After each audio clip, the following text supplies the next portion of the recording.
broken relationships, shattered trust, endless conflicts sound familiar? Is your soul crying out for real connection? That ache in your heart isn't an accident. It's pointing to something bigger. Listen close, because what I'm about to share changed everything for me. God's own nature, the Trinity, 3 in 1, holds the master key to healing every broken bond in your life. Welcome, dear friends, to another soul-stirring episode of Devotional Bible Study. I'm Pastor Brian, and today we're diving deep into one of the most profound mysteries of our faith, the Trinity. But don't worry, we're not here for abstract theology. We're here to discover how this divine dance of love between Father, Son, and Holy Spirit can transform every aspect of your life. We're diving deep into John 14 verses 15 to 31, where Jesus reveals something so profound it would change his disciples' lives forever, and can change ours too. Close your eyes with me for a moment. Let's travel back in time to a small upper room in Jerusalem. The year is roughly 33 AD. The air is heavy with the scent of lamp oil and leftover bread from the Passover meal. Outside, the streets are growing quiet as evening settles over the holy city. The atmosphere in this room is thick with emotion. Can you see them? 13 men gathered around a low table, the remnants of their Last Supper together still visible. The disciples' sandaled feet are still damp from Jesus washing them, an act that left them stunned and confused. Their beloved master, on his knees, serving them like a common slave, and now he's telling them he's going away. My children, I will be with you only a little longer. You will look for me, and just as I told the Jews, so I tell you now. Where I am going, you cannot come. John 13 verse 33. They're falling apart before his eyes. Peter, the one who walked on water, now seems to be drowning in silence. John's young face shines with a mix of love and fear. Thomas's brow is furrowed with questions he's afraid to ask. And Judas's empty place at the table grows colder by the moment, his footsteps already fading into Jerusalem's night. The air feels electric with anticipation and fear. These men have left everything to follow Jesus. Their hopes, their dreams, their understanding of God himself has been transformed by this remarkable teacher from Nazareth. And now he's talking about leaving them? But watch Jesus' face. His eyes are filled with such tender love as he looks at each one. He knows what's coming. The garden, the cross, the tomb. Yet his voice is steady, filled with authority and compassion as he speaks. If you love me, keep my commands. John 14 verse 15. The words hang in the air. You can almost hear the disciples thinking, of course we love you. Haven't we proven that by following you these past 3 years? But Jesus isn't finished. He's about to reveal something that will shake their understanding of God to its very foundations. And I will ask the Father, and he will give you another advocate to help you and be with you forever. The Spirit of Truth. Verses 16-17a. Picture yourself in that room. Another advocate, another comforter. The disciples exchange glances. They've experienced God's Spirit before. They've read about how the Spirit came upon the prophets of old. But this sounds different. This sounds permanent. Jesus continues, his voice warm with promise. The world cannot accept him, because it neither sees him nor knows him. But you know him, for he lives with you and will be in you. Verse 17b. Stop for a moment and let that sink in. The Spirit of God himself, living not just among them, but in them, it would have been almost impossible for them to grasp. It's like describing a symphony to someone who's only heard single notes. And then Jesus speaks words that must have made their hearts leap. I will not leave you as orphans. I will come to you. Verse 18. This is where it gets beautifully complex. Jesus is saying he's going away, but he's also coming back. He's leaving, but they won't be alone.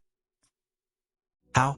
Because the very Spirit of God, the same Spirit through whom Jesus performed his miracles, taught his truth, and loved his people, will now live in them.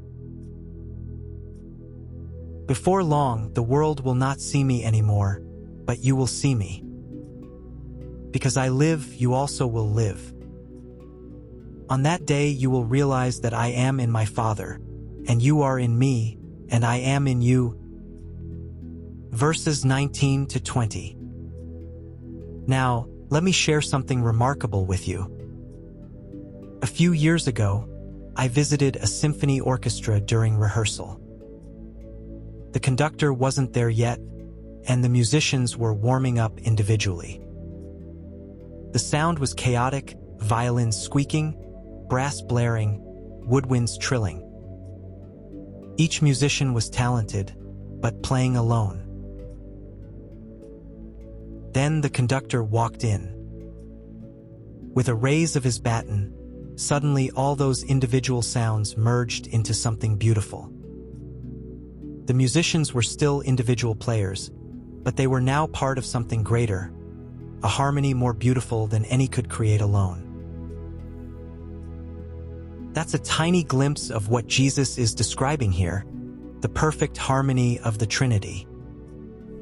The Father, Son, and Holy Spirit, distinct yet perfectly one, creating a symphony of love that has existed for all eternity. And here's the miracle. We're invited to join that harmony. Jesus continues, whoever has my commands and keeps them is the one who loves me. The one who loves me will be loved by my Father, and I too will love them and show myself to them. Verse 21. One of the disciples, Judas, not Iscariot, voices the question that might be in our minds too. But, Lord, why do you intend to show yourself to us and not to the world? Verse 22. Jesus' answer reveals the intimate nature of divine love. Anyone who loves me will obey my teaching. My Father will love them, and we will come to them and make our home with them. Verse 23. Think about that phrase, make our home with them. In Greek, the word for home here means dwelling place, a place of staying, of remaining. The same God who created the universe wants to make his home in your heart. It's as if you've been brought into the heart of a loving, divine family, where you truly belong.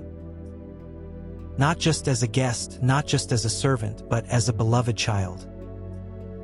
The Father loving you with perfect parental love, the Son walking beside you as the perfect brother, the Spirit within you as the perfect guide and comforter. Jesus then makes another extraordinary promise. But the Advocate, the Holy Spirit, whom the Father will send in my name, will teach you all things and will remind you of everything I have said to you. Verse 26. This is crucial. We're not left to figure out this divine dance on our own. The Holy Spirit becomes our divine dance instructor, teaching us the steps of love, joy, peace, patience, kindness, goodness, faithfulness, gentleness, and self-control. And then Jesus offers something our chaotic world desperately needs. Peace I leave with you. My peace I give you. I do not give to you as the world gives. Do not let your hearts be troubled and do not be afraid. Verse 27. Let me share something that happened in a church I know. The congregation was facing a crisis. They'd grown rapidly, and suddenly they had two very different groups of people.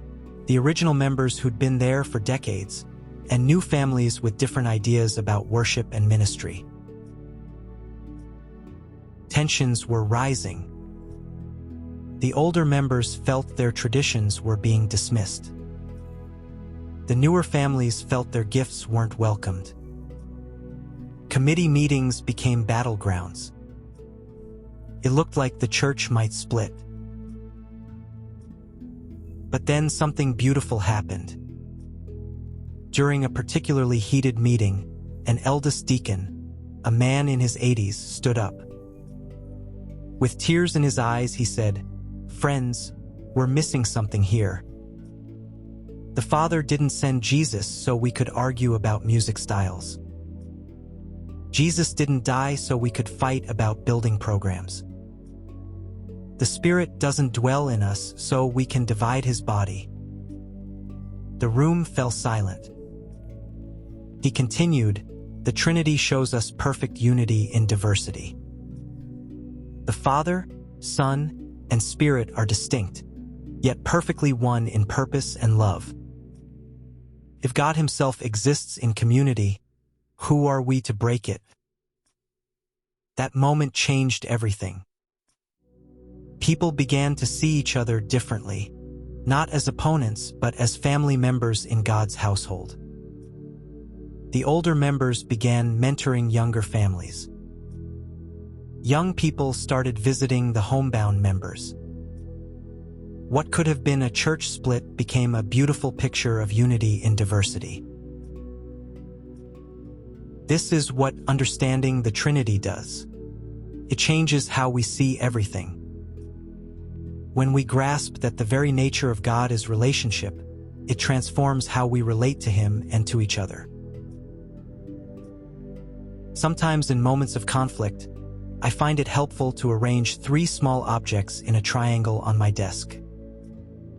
Perhaps my coffee cup, my phone, and my Bible. One point represents your perspective, another the other person's view, and the top point reminds us of God's higher purpose. Just taking a moment to look at each point helps us step out of our own position and into a place of understanding. Much like how the Father, Son, and Spirit demonstrate perfect mutual understanding while remaining distinct.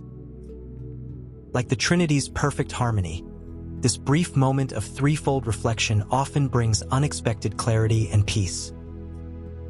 The Trinity isn't just a doctrine to believe. It's a reality to experience, a relationship to enjoy, a love to share. Let us bow our heads and pray together. Father, we come before you in awe. Thank you for not remaining distant but sending your Son to reveal your heart.